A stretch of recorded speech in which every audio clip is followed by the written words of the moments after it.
Welcome back to another episode of Taura Tinzwe. I'm your host, Ronald Muringai, the author of Fathering Sons, which I hope you have a copy by now. And today I have a special friend. I'm hosting a friend of mine, Kulani Msizi. Welcome to the show, my bro. Thanks, bro. Thank you. Awesome stuff. Kulani, you are also an author, man. Tell me a bit about your book. I just recently published a book, The Parable of a Gopher Tree.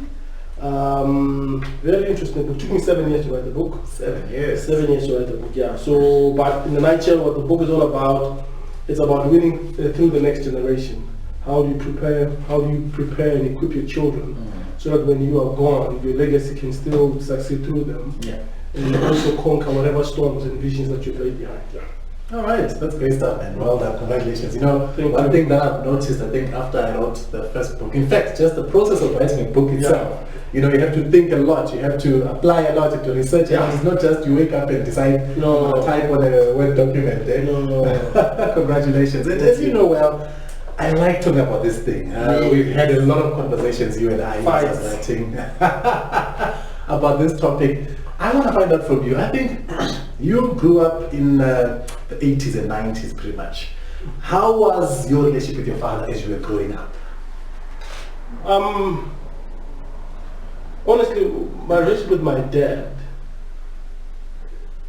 I always considered him as, I just call him one of my best friend. And the reason was because my dad, yes, he had his own flaws and all that, but he loved his children. And I'm the type of kids that grew up that dad telling them stories, you know, at night and so that was the type of relationship I had with my father. But also, there was an element where I couldn't reach in terms of his expectation in terms of academics. Okay.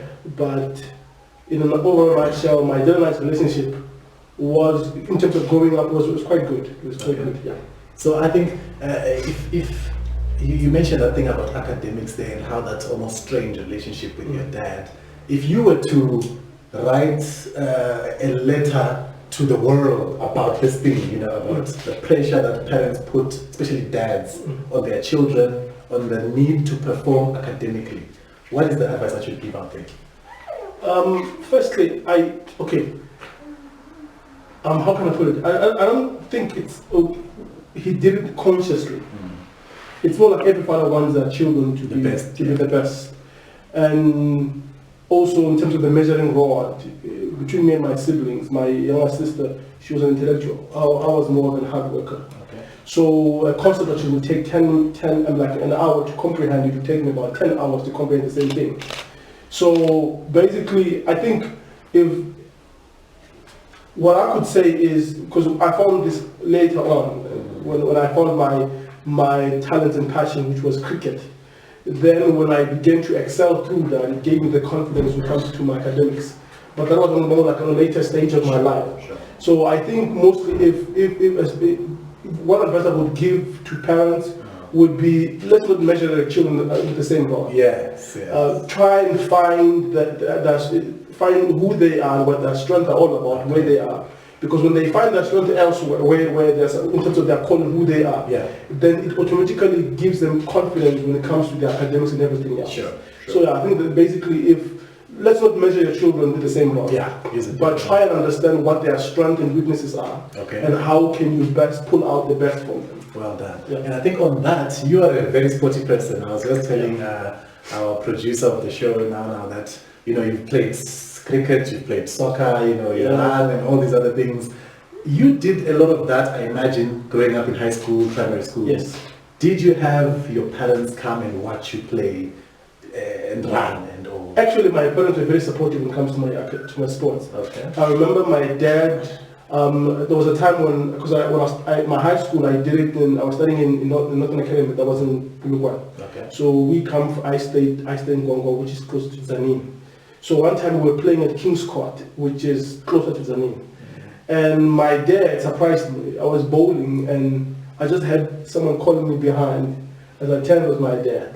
And he told me, say, get this guy out. I need to go back to class now. So he ran away from school just to come and watch me play cricket. Sure. And sometimes when I'll be playing Sunday League, my mom and dad would come, my whole family would come and sit there, even though they didn't understand what cricket was all about, but I would see them there watching when I play cricket.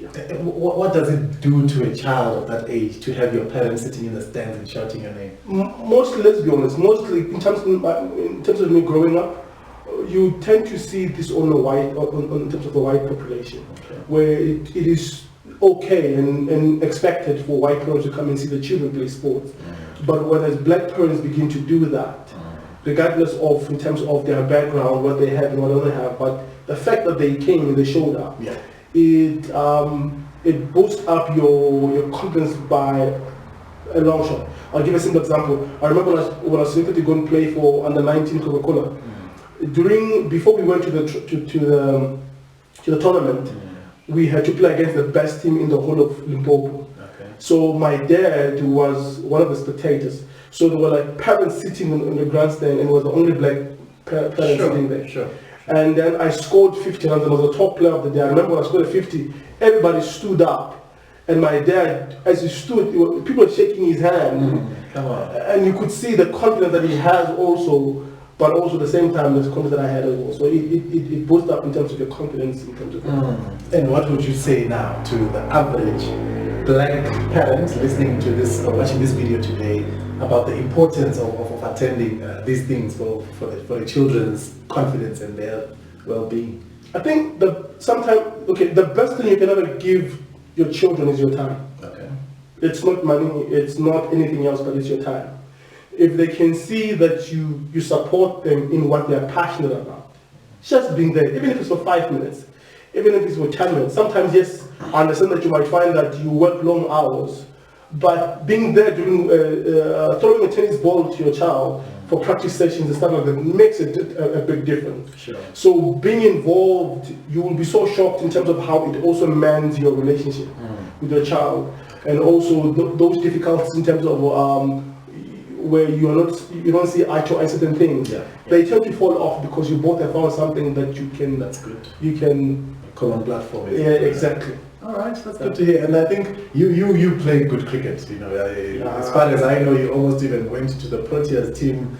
If it wasn't for not Proteas, old and I would have, but I've played against the best. That's good. That's good. And I think what has that done? You say you found cricket as a safe space that kind of helped you build up your confidence.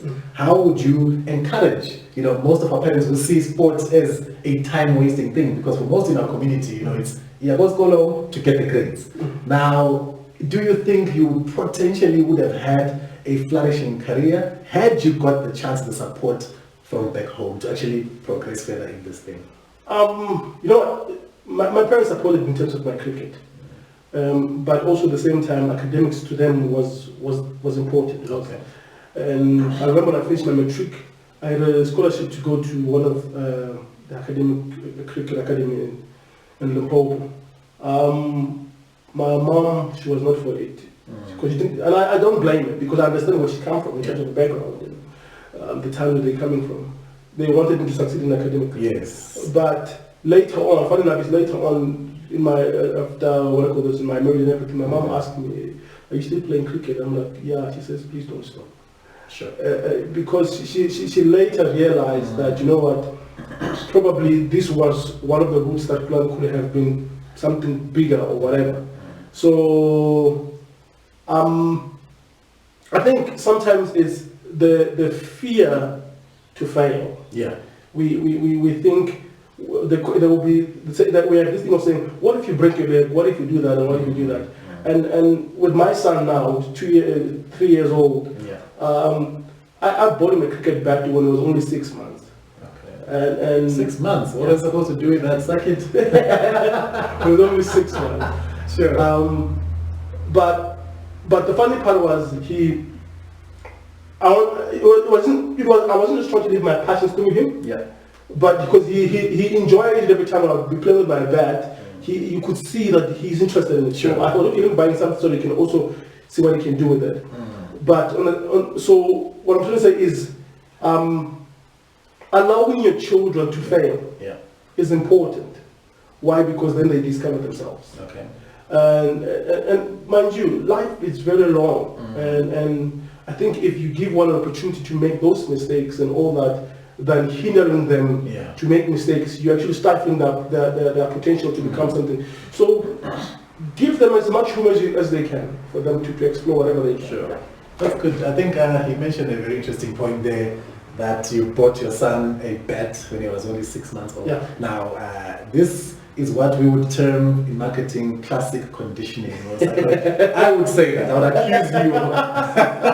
But that's fine. I think just on that, a lot of parents, sadly, do that whole thing of living their failed dreams through their children. Yeah. What do you have, what's your take on that? Yeah. You know what? We all, that's the thing. We always wish that our children could become a better version of ourselves. Yes. But we also tend to forget that they've got their own personal personality. Yes. And so it is imperative that, I'll give you some example. One of my passions, even though I'm not good at it, is playing piano. Okay. So that was one of those instruments I wanted my son to learn. So I bought him a small piano like this. That guy was not interested in it. He broke it. Really? He wasn't interested. He broke it. But then I started paying attention to what is it he might be passionate about. And at 2 years old, I realized that this guy loves drums. Sure. And I said, okay, it's fine. I went and I got him a set of drums. And you could see this is something he's passionate about. He's getting the rhythm right and all those kind of things. And I thought to myself, you know what? A lot of people might say, why do bastard stuff for your kid? He's still a kid. I'm thinking, you know what? I thought to myself, let me rather spend as much as I can so that at least he finds out what is it he's really passionate about. Sure. So, yeah, you're right. We tend to want to live our dreams through our children. Right, yes. But it's important to also give them the space to breathe so that they can find themselves. Yeah. Let them make the decision. If they want to follow your footsteps, it's fine. Sure. But you must also remember that legacy is not with them doing what you want them to do. Yeah. But legacy is them becoming what they are supposed to be with an embodiment of you. Sure, that's good. Right, so I like the fact that you've had a good relationship with your dad from the time that you've been growing up until now. Now you have a son for yourself. And I think you realize potentially some of the things that your dad was doing and the importance only now as you're an old man. You are an old man, I must clarify that. You're still a youth. What are the things, the takeaways, 2 or 3 perhaps, that you find were very helpful or that were built within your relationship with your dad that you would love to pass on to your relationship with your son? You know what, honestly speaking, I realized something very interesting. And I'm very grateful for my dad and I's relationship because one of the big pillars in our relationship, it was forgiveness. Okay. My dad and I, we had this thing where if we wrong each other, we were men enough to come and apologize to one another. Okay. Because that way it gave us the opportunity to build forward. And because sometimes as a child, I'll give an example about myself. There's certain decisions that my parents would do and I don't understand why they did what they did. But now when I've got this one, I then realize that, okay, these guys might not have understood, but their intentions were right. The methodology might have been wrong there and there, but the intentions were right. And so now also, my son and I will develop the relationship also, as young as he is 3 years old, 2 years old, where we apologize to one another. That's good. If I wrong him, I'll tell him I'm sorry. Wait right there. I think this is a very important thing, and I'm sorry to stop you on this, but a lot of our parents, especially from the black persuasion, will not apologize to a child, even if they realize they are wrong. Yeah. That's the vast majority. I don't have the stats, but I can tell you that now. How did you and your dad get that right? Like I said, it was not an easy thing, but my dad and I, like I said, one key thing is we are friends. We were friends. And funny enough is if you go home right now and you see how we interact with the whole entire family, my younger brother and I would actually talk to my dad as if we're talking to me and you, like our friend. Okay. And we would argue. We would, yes! And the funny enough, my wife, she always says, "Yo, this house is too loud." Because my dad and I and my younger brother, we are passionate in terms of how we express ourselves. Yeah. So, but our relationship was the focal point, was a key thing in terms of forgiveness. Okay. Where we understood that just because one might be older, the other one might be younger, does not necessarily mean that we can't listen to each other's feelings. And also, sometimes what's important is that your opinion is not necessarily a fact. Okay. So that's why you might say something that you think is right, but it's not sit well with me. Does not sit well with me. So I think the relationship that we have, the friendship that we have, that was key for me. All right. So definitely you're passing that on then to my son. Apologize to your son. What else outside of that ability to recognize the wrong and apologize? I think I said this to one of my spiritual sons the other day, and I said to him, don't say you've got patience until you're tested. And I thought I was the most patient guy in the whole entire world. Until you got married, right? Married, I understand. Until I became a father. My wife can testify that. Until I became a father. Okay. Because my son pulls certain buttons in me I never thought I had. And one day I remember I said to one of my friends, to my sons, I said, this guy makes me question my Christianity, if I am a Christian. Because sometimes I will have outbursts and all those kind of stuff. And I'll realize that, sure, this is not right. But one thing that, I remember one time, my son actually did something wrong. I did something wrong in the house. And I was very angry. But mind you, he's a kid. He's exploring. But he could see that I'm not okay. He came up to me and says, Daddy, I looked at him and said, yes, with my anger face. He said, I'm really, really sorry. And I said, and he just broke me, and I started crying. He says, I love you, Daddy. So that constant conversation, communication, where we share good things. I tell him every time I love him. He tells me he loves me. But also, what we also do is every night, I put him to bed. I tell him bedtime stories. I teach him how to pray. His mother teaches him how to quote scriptures, and yada. So that bond, that relationship, actually makes it easy to what I call this, to grow together. Because one thing that we always make as parents, mistake we make is this. We don't bond with the manual how to raise children. As much as we are raising them as children, they are also raising us to become fathers. That's true. So I then allowed myself to teach me how to become a father. That's good. Because if I assume that I know, then I will mess up. Sure. Because I never had a child before. So I learned how to become a father through him. So when I make mistakes, I go back to him. I'm sorry, I wasn't supposed to do that. Sure. That's good. Yeah. And my wife also, I think you're a bit harsh there, baby. And I'm like, no, what's harsh? But then later on, I go into repent. But it's not easy. Yes, I can imagine. And I know the privilege that you've had, because I always say, for people that grew up with having a father in the house, you must definitely count yourself privileged. The current stats, I think the most recent stats that I've been studying on, even the ones that I used in the book, put it at 6 out of 10 children growing up without a father in South Africa. So I think you must definitely count yourself amongst the lucky and the privileged to have had your dad, and still have your dad, to go back to and chat and have all these kind of conversations. But I think I wanted to ask if there's anything at all that you got or saw your father do or did that you don't want to pass on to your son. So definitely yes, they've teached us, good us, they've loved us, they've given us, etc. But if there's one thing and say, hey, if only we could improve on that one, or let's say improve, maybe not pass on, but potentially improve with the next generation with your son, what would that be? Okay, it's not necessarily my father, but one that I've noticed with the older generation, especially the male side, my uncles and all those kind of things, is that we tend to want to be strong even when we are supposed to be weak sometimes. Okay. So we portray to have everything together when we at the same time we know that we need help. And taking that moment to say, you know what, I'm weak. Even you go to your son and say, I can't do this, I don't know how.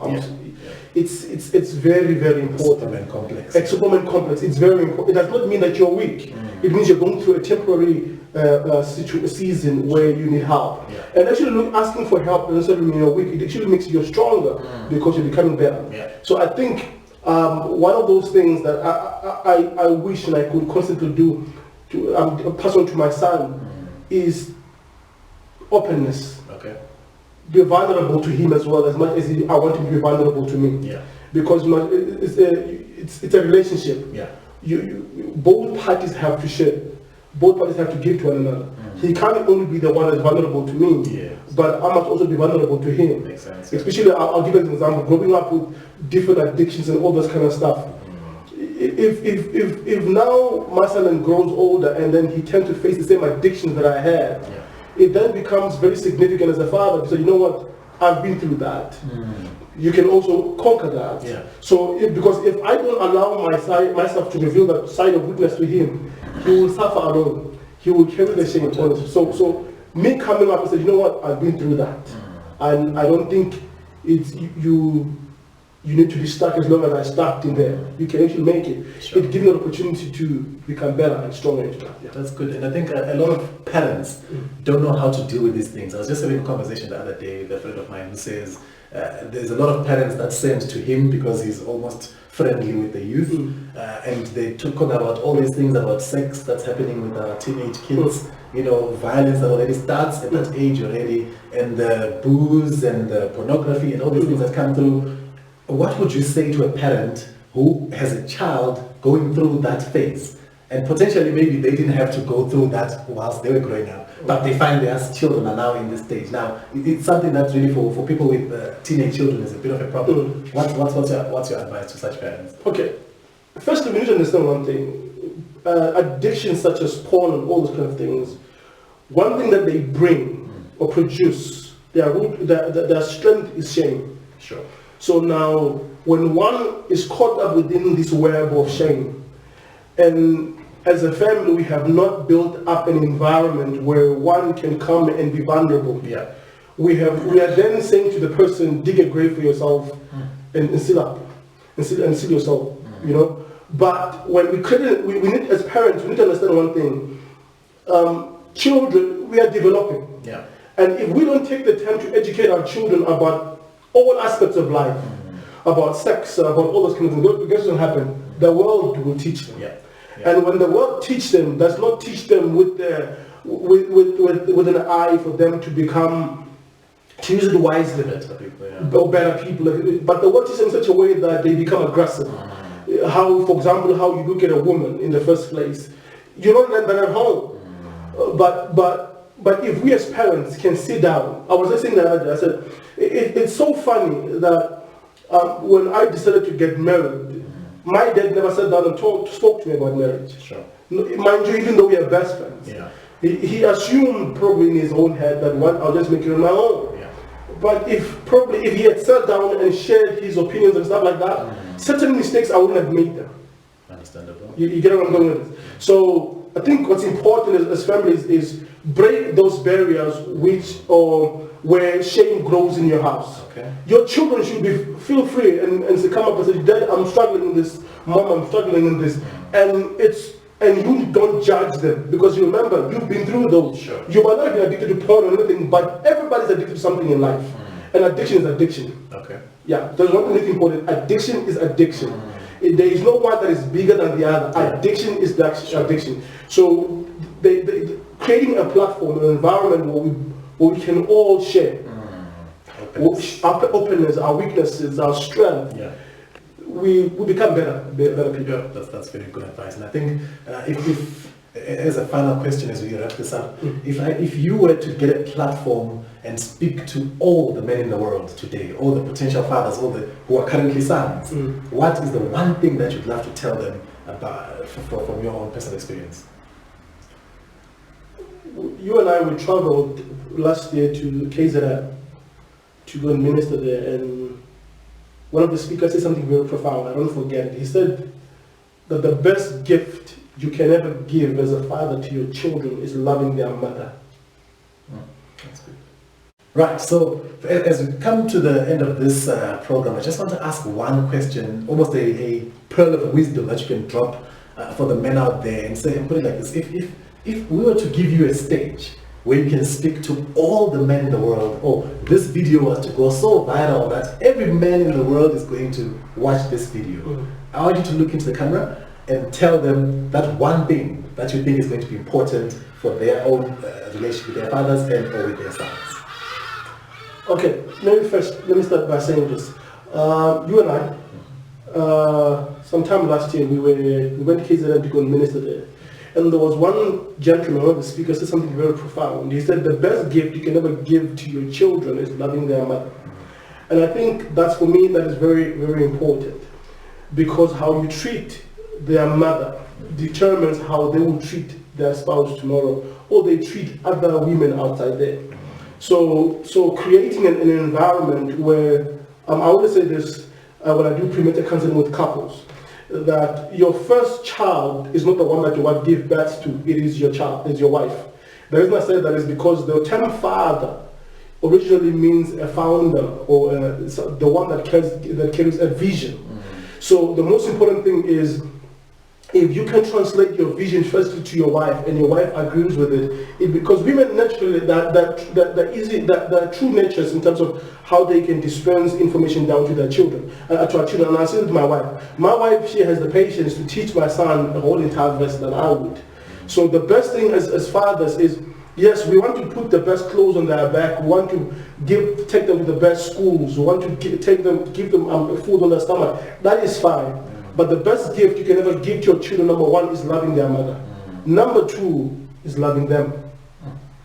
That's important. Thank you very much, Mr. Kulani. I think it was an honor really and a privilege to be able to have this conversation. Thank you. You've heard it for yourselves, folks. This is Kulani Muthembi giving us those pearls of wisdom. This is Taura Tinzwe. Catch you on the next episode. Thank you.